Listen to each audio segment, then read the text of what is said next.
तेरा कलाम रहेगा कायम पहाड़ जब ना रहे खुदाया। तेरे मुंह की एक बात भी टलेगी ना चाहे कुछ भी हो। तेरी मान दिए है जिंदा सोने से भी कीमती। मेरा दिल ये दे गवाही है ये किताब अज़ीम। नाज़िल करे अपना कलाम शिकस्ता दिलों को सुकून मिले। तारीकी दूर हो मेरी राहें रोशन कर। दिल अपना कलाम कसरत से ए खुदा बदल दे रिहाई दे कसरत से फल मिलाओ। कलाम रहेगा कायम पहाड़ जब ना रहे खुदाया। तेरे मुंह की एक बात भी टलेगी ना चाहे कुछ भी हो। अजीज नाजरीन, मैं अयाज ज़रीफ आप सब देखने वालों को हमारे रोज़ के बाइबली मुतालिया प्रोग्राम की इस नई किस्त में खुशामदीद कहता हूँ। हम इस वक्त गिनती की किताब का मुताला कर रहे हैं जो बाइबल मुकद्दस की चौथी किताब है और मूसा की लिखी गई 5 किताबों में से एक है। और आज हम गिनती की किताब के 11वें और 12वें बाब का मुताला करेंगे। अजीज नाजरीन, पिछली किस्त में हम लोगों के सफ़र की शुरुआत पर रुके थे। लोगों के सफ़र की शुरुआत जो कि 10वें और 11वें बाब में है और ये गिनती की किताब का दूसरा हिस्सा है। और आज हम चंद पड़ाव देखेंगे जिन पर लोगों ने क़याम किया और वहां से गुजर हुआ और हम उनसे चंद एक सबक सीखेंगे। लिहाजा अपनी बाइबल मुकद्दस खोलिए और हमारे साथ आज के मुताले में शामिल हो जाइए। और इस दौरान अगर आपका कोई सवाल हो तो हमें ज़रूर लिख भेजिए। खुदावंद के फजल से हम इसका जवाब ज़रूर देंगे।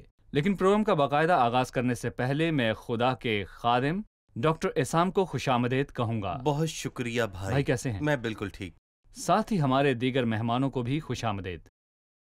डॉक्टर एसाम, सबसे पहले मैं आपसे 11वें और 12वें बाब की मरकजी बातें कौन सी है उनके बारे में जानना चाहूंगा। उन्होंने चलना शुरू किया और फिर मसले आने लगे और तफसीलन फिर आदमी की हकीकत नजर आने लगी।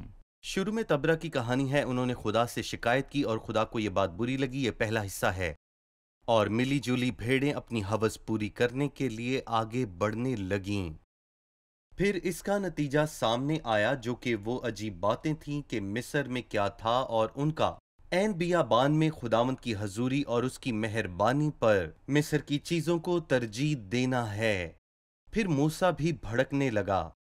फिर वो भी ये कहकर बुड़बुड़ाने लगा, क्या ये लोग मेरे पेट में पड़े थे? क्या ये मुझसे पैदा हुए हैं जो मुझसे कहते हैं जिस तरह बाप दूध पीते बच्चे को उठाता है मैं इनको उठाऊं? अपने खादम से ऐसा सख्त बर्ताव क्यों? फिर खुदावंद मूसा से कहता है कि बनी इसराइल के बुजुर्गों में से 70 मर्द जमा कर और मैं उस कुव्वत में से जो तुझ पर है लेकर इन 70 पर डालूंगा। बनी इसराइल के 70 बुजुर्ग मूसा की मदद के लिए मुकर्रर किया, लेकिन ये एक आम अंदाजा है। इसके बाद यकीनन खुदा ने जवाब दिया और बटेरें भेज दी। लेकिन जब वो बटेरें खा और उसे अपने दांतों में चबा रहे थे तो खुदावंद ने उनमें सख्त वबा भेजी और कबरूत बतवा की लड़ाई में बहुत से ऐसे थे जो अपनी जान से गए थे। 12वें बाब में मरियम और हारून का गुनाह ये खास तौर पर मरियम के हवाले से है। लोगों की नाकामी, मरियम और हारून की नाकामी और यही इन दोनों अबवाब का मौजू है। सही। अब मैं 11वें बाब की चंद आयात पढ़ने के बाद आपसे सवाल करूंगा। फिर वो लोग कुड़कुड़ाने और खुदावंद के सुनते बुरा कहने लगे। चुनाचा खुदावंद ने सुना और उसका गजब भड़का और खुदावंद की आग उनके दरमियान जल उठी और लश्करगाह को एक किनारे से भस्म करने लगी। तब लोगों ने मूसा से फरियाद की और मूसा ने खुदावंद से दुआ की तो आग बुझ गई और उस जगह का नाम तबैरा पड़ा क्योंकि खुदावंद की आग उनमें जल उठी थी। जाहिर है कि यह गुनाह था जिससे खुदावंद का कहर भड़का। बाइबल हमें यह नहीं बताती कि उन्होंने क्या कहा, पर खुदावंद ने सुना।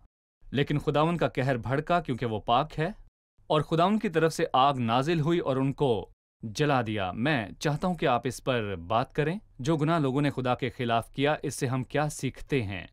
जब वो शिकायत कर रहे थे तो खुदावंद ने उनकी शिकायत सुनी, शायद क्योंकि उनको खैमे की तरतीब ना पसंद आई कि क्या कहाँ रखा गया, और शायद 20वीं आयत में किसी और बात का जिक्र है। यहाँ लिखा है, क्योंकि तुमने खुदावंद को जो तुम्हारे दरमियान है तर्क किया और उसके सामने तुम ये कहकर रोए हो कि हम मिस्र से क्यों निकल आए। जी, कि हम मिस्र से क्यों निकले। शायद ऐसा ही हुआ। इससे दर हकीकत खुदावंद का कहर हौलनाक तरीके से भड़का। खुदावंद के जज्बात को ठेस पहुंची कि मैंने तुझे निकाल कर इज्जत दी, सब कुछ तेरे लिए किया, देख मैंने कैसे बहरे कुल्ज़म के 2 हिस्से किए।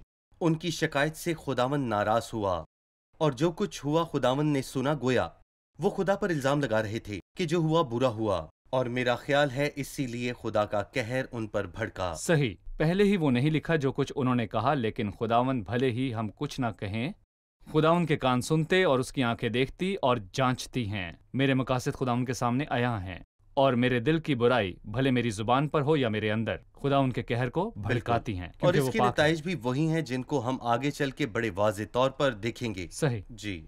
चौथी आयत में मिली जुली भीड़ के हवाले से एक गुनाह है जी। और जो मिली जुली भीड़ उनमें थी वो तरह तरह हिर्स करने लगी, और बनी इसराइल भी फिर रोने और कहने लगे कि हमको गोश्त खाने को कौन देगा। हमको वो मछली याद आती है जो मिस्र में मुफ्त खाते थे, और हाय वो खीरे और खरबूजे और गंदने और प्याज और लहसुन। लेकिन अब तो हमारी जान खुश्क हो गई, यहाँ कोई चीज मुयस्सर नहीं और मन के सिवा हमको और कुछ दिखाई नहीं देता। और उसने मन के बारे में बताना शुरू किया। मिली जुली भीड़ ने क्या कहा? मन के खिलाफ लोगों का गुनाह हमें क्या याद दिलाता है? बड़ी अजीब बात है, क्योंकि यहाँ मिली जुली भीड़ें हैं जो अपनी हवस को पाना चाहती हैं। सो बनी इसराइल भी रोने लगे। रो रहे थे। क्यों? आप जरा सोचें कि 20,000 लोगों से भरा हुआ खैमा हो और हर बंदा वहां रो रहा हो, जी गोश्त दो, गोश्त चाहिए। जी बात है। और यहाँ हमें पता चलता है वो अपनी हवस पाना चाहते थे, और इससे अच्छे लोगों में अजीब से एहसासात उभरने लगे थे।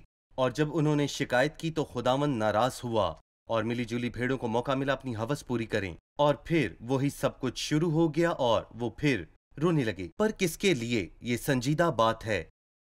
और जब हम भूख के बाइस ऐसा रवैया अपना लेते हैं तो इसका नतीजा यही निकलता है कि मन का जायका बदल जाता है। सही।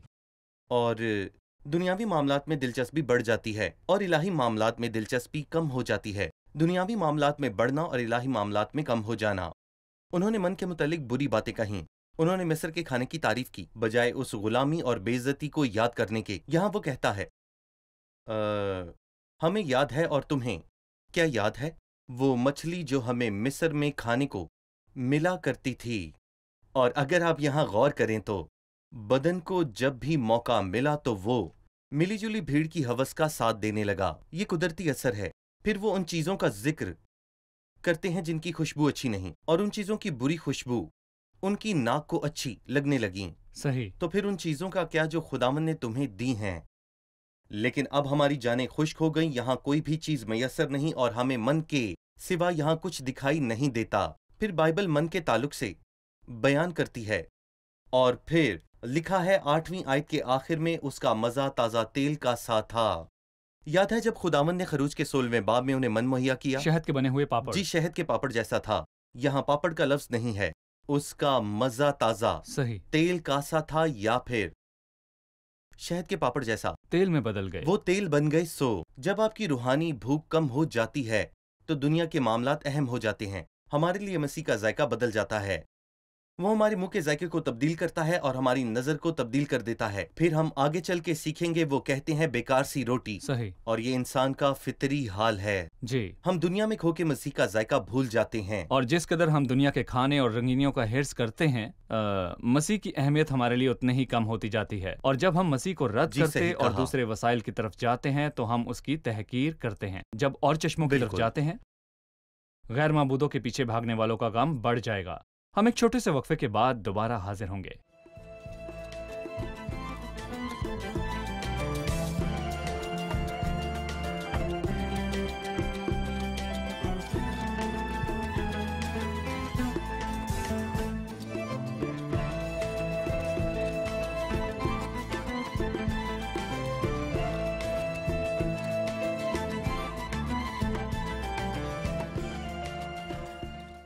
11वीं आयत में मूसा कहता है, तूने अपने खादिम से सख्त बर्ताव क्यों किया?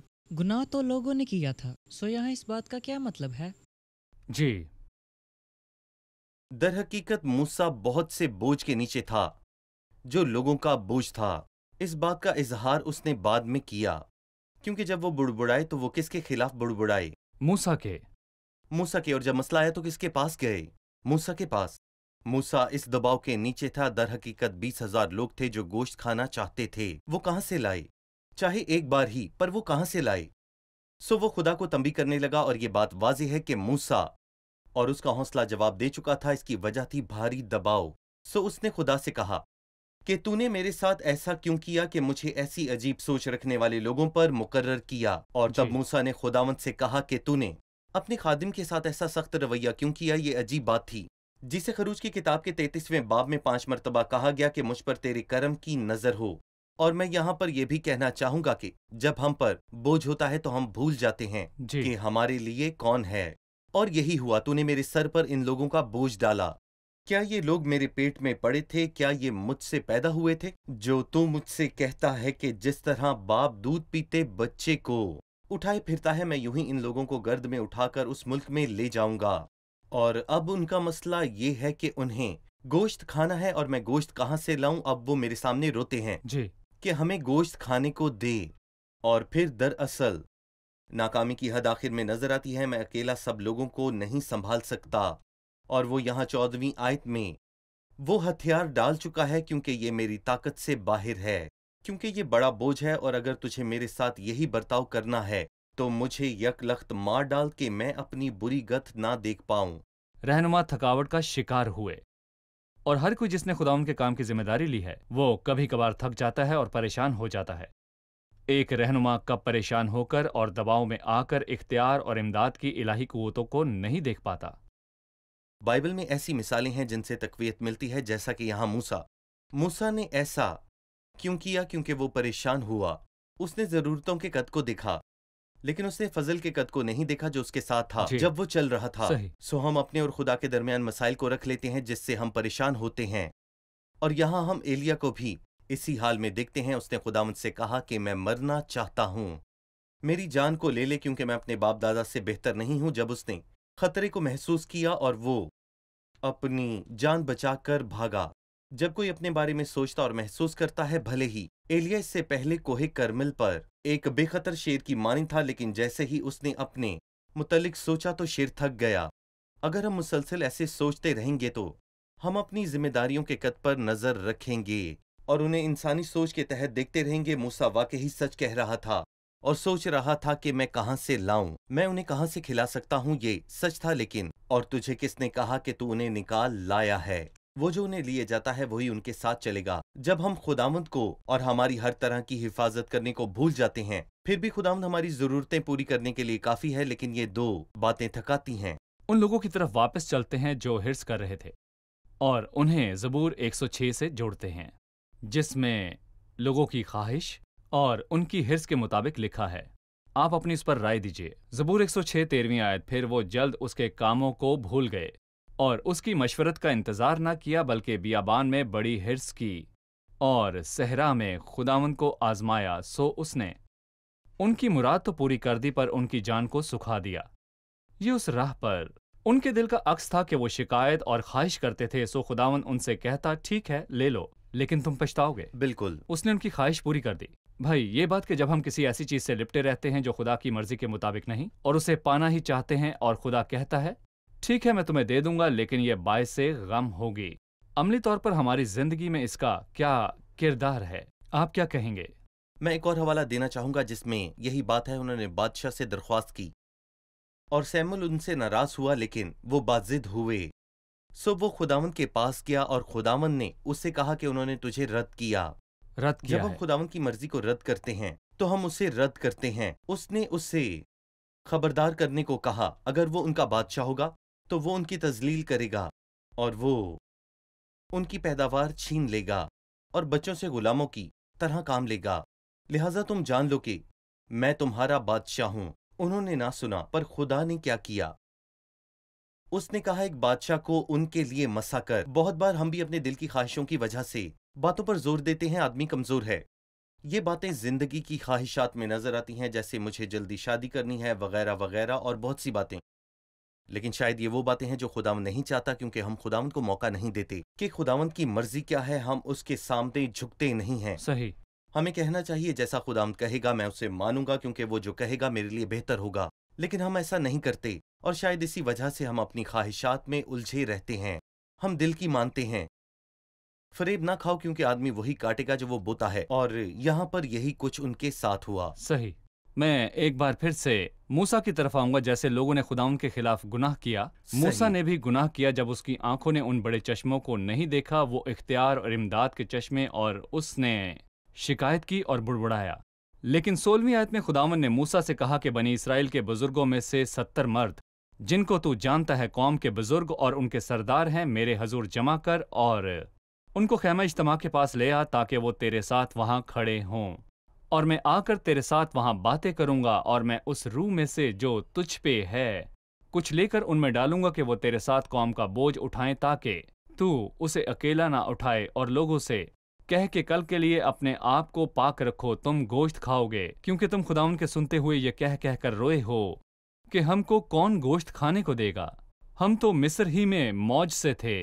सो खुदाउन तुमको गोश्त देगा और तुम खाना, और तुम 1 या 2 दिन नहीं, और ना 5 या 10 या 20 दिन, बल्कि 1 महीना कामिल उसे खाते रहोगे।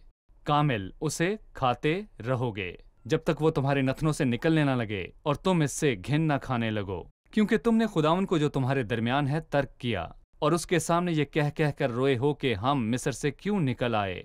मूसा की तरफ वापस चलते हैं और देखते हैं खुदा ने उसके साथ क्या किया, और 70 आदमियों का मसला और 70 बुजुर्ग, और खुदा उस रूह में से जो उस पर है लेकर उन 70 पर डालेगा। क्या ये बरकत का बढ़ जाना है, या रहनुमाई की बरकत का दुगना हो जाना है, या ये मूसा के वकार को उनके सामने एक तरह से घटाना था, या खुदाउन की तरफ से सरजनिश थी, या खुदाउन ज्यादा लोगों के इंतजामी काम के तहत मूसा की मदद करने के हक में था। ये नजरिया कहाँ से आया?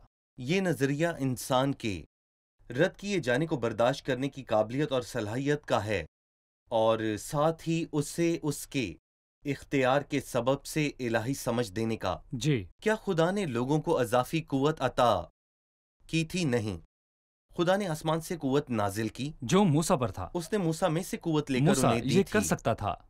सो ये ताकतें मूसा के लिए थीं। जी। सो मुझे यहाँ पर कोई इजाफी कुव्वत नजर नहीं आती जो नाजिल हुई। नहीं, इजाफी कुव्वत बख्शी नहीं गई, बल्कि वो बोझ और जिम्मेदारियों की तकसीम थी। और फिर बुड़बुड़ाहट के कुछ देर बाद ऐसा तो होना ही था, यानी कि चंद हदूद हैं जब हम बुड़बुड़ाते हैं तो खुदावंद हरकत में आता है और हम कुछ खो देते हैं। बिल्कुल मूसा ने यही कुछ खो दिया था, क्योंकि उसमें से कुव्वत लेकर 70 को दी गई। एलिया की ये बात खास तौर पर बहुत ही अहम है। मैं अकेला बर्दाश्त करने के लायक नहीं। एलिया ने एक ही दिन में ये बात कही। सही, उन्होंने तेरे मज़बा को ढांप लिया और तेरे नबियों को कत्ल किया, और मैं ही अकेला बचा। जिस दिन मैंने कहा कि मैं अकेला ही ये बोझ उठा रहा हूँ, ये मैं ही हूँ जिसके दम से ये सब है, वो दिन खतरनाक है, बहुत ही खतरनाक, क्योंकि उस दिन मूसा से खुदावन ने लेकर 70 में बांट दिया। उस दिन यहाँ खुदावन ने एलिया को ये बताया कि अलीशा को मसा कर ताकि वो तेरी जगह नबी हो। लिहाजा जब खुदा खिदमत पर फाइज करता है तो वो ऐसी इमदाद को भेजता है जो हमें उस खिदमत को पूरा करने के लायक करती हैं, और जिस दिन हम खिदमत को छोड़ देते हैं तो गोया खुदा वो लेकर जो मेरे पास था किसी और को दे देता है। सो मूसा वो काम करने के लायक था, क्योंकि खुदा ने शुरू से उसे सलाहियतें देकर लायक बनाया था। डॉक्टर इसाम 70 आदमियों वाले वाक़े में, जिसमें 70 बुजुर्ग हैं, जो कुछ हम 11वें बाब की 16वीं आयत में पढ़ते हैं, हमें समझ आता है कि ये खुदावन का हुक्म है। जब हम खरूज 18 में देखते हैं, हमें पता चलता है ये तजवीज़ मूसा के ससुर की थी, और जब इस्तिश्ना की किताब में देखते हैं तो हमें पता चलता है कि ये एक तजवीज़ थी या मूसा की तरफ से दरखास्त थी। तो हम इन सारी बातों पर इत्तफाक कैसे करेंगे कि ये मूसा के ससुर की थी, या मूसा की थी, या खुदावन का हुक्म था? दरअसल मुझे ये समझ आता है कि खुदावंद का हुक्म सबसे बालातर है। उसने उससे ये नहीं कहा क्योंकि ये तेरे ससुर की तजवीज़ है, बल्कि इसलिए कि तूने शिकायत की और मैंने सही देखा कि ये ठीक है। आगे चलकर मूसा ये जाहिर कर रहा है कि ये उसकी तजवीज़ है, और उन्होंने ये मानकर ऐसा किया। यत्रू ने ये मंजर देखा होगा, क्योंकि हमने अपनी बात के आगाज में कहा था कि ये एक हौलनाक दबाव है। और जरा अंदाजा करें, किसी को इतने सारे लोगों के मसाइल को देखना पड़े और वो अकेला हो, ये बहुत बड़ा दबाव है। यत्रू ने इसलिए कहा क्योंकि वो सुबह से शाम तक बैठा रहता था जी। और खुदावन ने ये इसलिए नहीं कहा था कि वो सुबह से शाम तक मसाइल का हल ढूंढता रहता, और खुदावन ने ये इस लिए किया क्योंकि वो सुबह से शाम तक बहुत ज्यादा थक जाता था। आगे चलकर कहानी में खुदावन का हुक्म दुरुस्त नजर आता है। सही। यहाँ हम एक छोटा सा वक्फा लेंगे और फिर दोबारा हाजिर होंगे।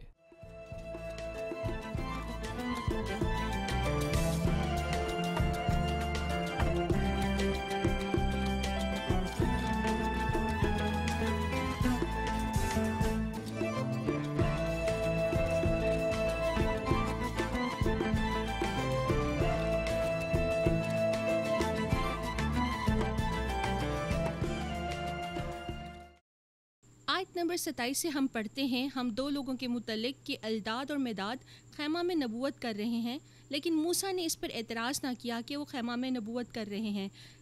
जी भाई। दरअसल भले ही मूसा की खुदा के साथ इस मामले में ज्यादा बातचीत नहीं रही, लेकिन रूहानी बातें और रूहानी हकीकत किसी भी शख्स के अंदर मांद नहीं पड़ती, और मूसा भी बहुत ज्यादा हलीम था, और आप यशवा और उसके दरमियान फर्क देख सकते हैं। और वो उससे कह रहा है कि वो औरों के साथ नहीं आए, वो खैमे में रहते हुए नबूवत क्यों करते हैं जिन्हें उन्होंने बुलाया था, लेकिन वो आना नहीं चाहते थे। और यशवा ने उन पर रश्क किया। मूसा ने कहा तो मेरे लिए रश्क करता है, और कहा खुदा के सब लोग नबी होते। उसने कहा आह काश खुदा के सभी लोग नबी होते। भले ही उसे इल्म था अगर ये कहा जाए कि यही लोग उसकी जगह ले लेंगे। उन्होंने आने से इनकार किया, लेकिन बाद में वो उनके पास गया, और वो इस सूरत हाल में भी अपने दिल से जबरदस्त था। वो रूहानी बातों और कवानीन को नहीं भूला जिससे उसकी तरबियत की गई थी। सही। मैं 12वें बाब पर जाऊंगा और इसमें एक मौजू है। पूरे बाब का एक ही मौजू है, मरियम और हारून का मूसा के खिलाफ गुनाह। उन्होंने मूसा के मुतल्लिक क्या कहा और इस पर खुदाउन का बर्ताव क्या था? जाहिर है उन्होंने उसके मुतल्लिक बात की, उस औरत के मुतल्लिक जिससे मूसा ने ब्याह किया, और उसने ये ना सोचा कि वो कौन है और उसका ताल्लुक कहां से है, लेकिन मूसा ने सुना और वो खुश रहा। सही। लेकिन बाइबल बताती है कि खुदावंद ने सुना, और जब हम कुछ करते हैं तो हमारे पास अंदरूनी वजह और बैरूनी बहाना होता है। बैरूनी बहाना जिससे उसने ब्याह किया, लेकिन कुछ देर बाद उसने कहा क्या सिर्फ खुदा ने मूसा से ही कलाम किया, क्या उसने हमारे साथ कलाम नहीं किया? यहाँ वाज़े तौर पर हसद का पहलू नजर आता है, अंदरूनी कड़वाहट। बिल्कुल। दूसरी बात, इस गुफ्तगू में मरियम पेश थी, और सबसे पहले मरियम की शख्सियत बड़ी जोरावर थी, जबकि हारून बहुत ही कमजोर था। वो अपनी सारी तारीख में ऐसा ही था, लेकिन यहाँ सबसे पहले मरियम की बात होती है, जो कि आम बात नहीं। सबसे पहले मरियम ने आगाज किया और फिर हारून ने उसका साथ दिया, और खुदा ने उन्हें देखते हुए रद्द किया। उसने मूसा के लिए अच्छी बातें कहीं, और अजीब बात यह है मूसा 11वें बाब में शिकायत करता है और 12वें बाब में खुदावंद मूसा की हमायत करता है, जैसा कि उसने यूहन्ना बपतिस्मा देने वाले के साथ किया। पर खुदा ने मूसा के लिए अच्छे अल्फाज कहे, मूसा सबसे अलग है, और अगर तुम्हारे दरमियान कोई नबी है तो मैं रोया में उस पर जाहिर होऊंगा। और बाइबल बताती है कि मूसा के साथ सच में खुदा ऐसे बात किया करता था जैसे कोई दोस्त से। दुनिया के तमाम लोगों में मूसा सबसे ज्यादा हलीम था।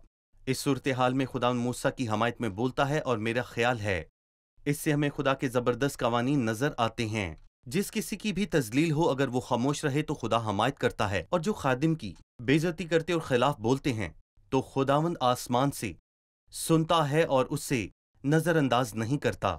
और जब मरियम को कोढ़ हुआ तो पूरे हफ्ते के लिए लोग मामूल से हट गए थे, और मूसा ने उसके लिए दुआ की कि ऐ खुदावंद मैं तेरी मिन्नत करता हूँ इससे शिफा दे। जी। यहाँ से पता चलता है कि मूसा का इखलाक कितना अच्छा था। खुदा मूसा के लिए शानदार सोच रखता है। सही। मेरा एक सवाल है जो नाज़रीन में से किसी के भी जहन में हो सकता है। बेशक मरियम और हारून ने मूसा के खिलाफ गुनाह किया, जुर्म दोनों का था, और उन्होंने उसके पीठ पीछे बातें की, लेकिन सजा सिर्फ मरियम पर आई। बिल्कुल। हारून पर क्यों नहीं आई? मरियम को कोढ़ ने अपनी लपेट में लिया, हारून को कोढ़ नहीं हुआ। क्यों? हम छुपे इशारों को नजरअंदाज नहीं कर सकते। हम जानते हैं कि मरियम एक गवाही को पेश करती है जो कि खरूज के 15वें बाब में दर्ज है, और हारून मूसा को बतौर सरदार काहिन पेश करता है। सही। तो उससे कोढ़ नहीं हो सकता, क्योंकि अगर हारून कोढ़ की लपेट में आ जाता तो लोगों के लिए शिफायत कौन करता, और उससे अदालत दूर कैसे होती? ये हारून का काम है, लिहाजा लोगों को मार पड़ती, क्योंकि ये जाहिरी तौर पर नहीं हुआ। वो सरदार काहिन है, मसीह को पेश करता है। वो गवाही के लिए कमजोर हो सकता है, रुकावट हो सकता है, और ऐसा ही उसके साथ हुआ। लिहाजा इस हिस्से में ही हारून इशारतन मसीह की शख्सियत को जाहिर करता है, इसलिए वो कोढ़ की लपेट में नहीं आया।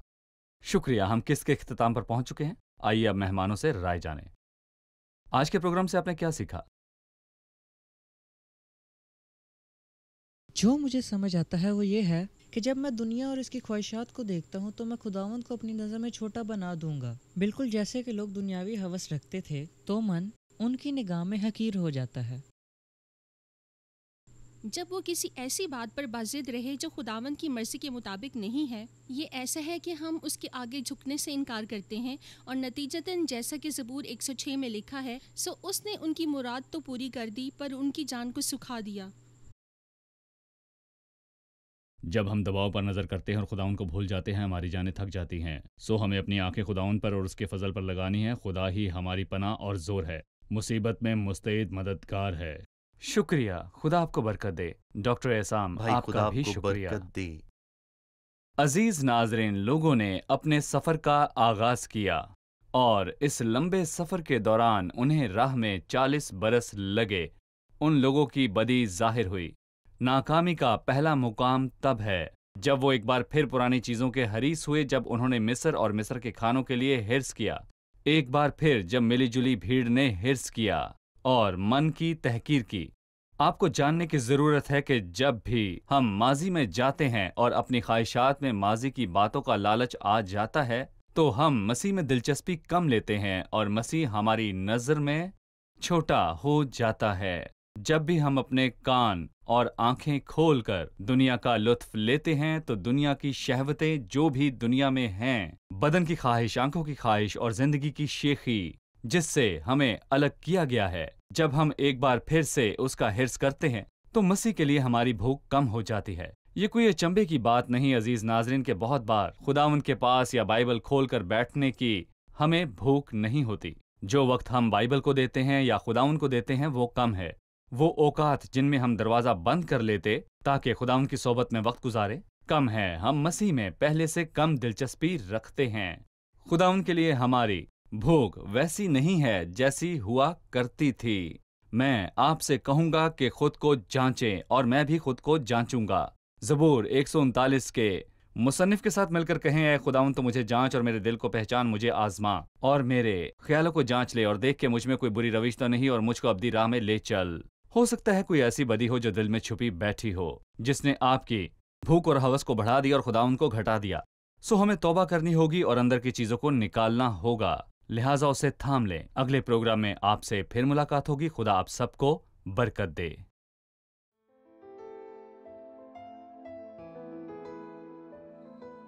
तेरा कलाम रहेगा कायम पहाड़ जब न रहे खुदाया। तेरे मुंह की एक बात भी टलेगी ना चाहे कुछ भी हो। तेरी मान दिए है जिंदा सोने से भी कीमती। मेरा दिल ये दे गवाही है ये किताब अज़ीम। नाज़िल करे अपना कलाम शिकस्ता दिलों को सुकून मिले। तारीकी दूर हो मेरी राहें रोशन कर। दिल अपना कलाम कसरत से ए खुदा बदल दे, रिहाई दे कसरत से फल में लाओ। कलाम रहेगा कायम पहाड़ जब न रहे खुदाया। तेरे मुंह की एक बात भी टलेगी ना चाहे कुछ भी हो।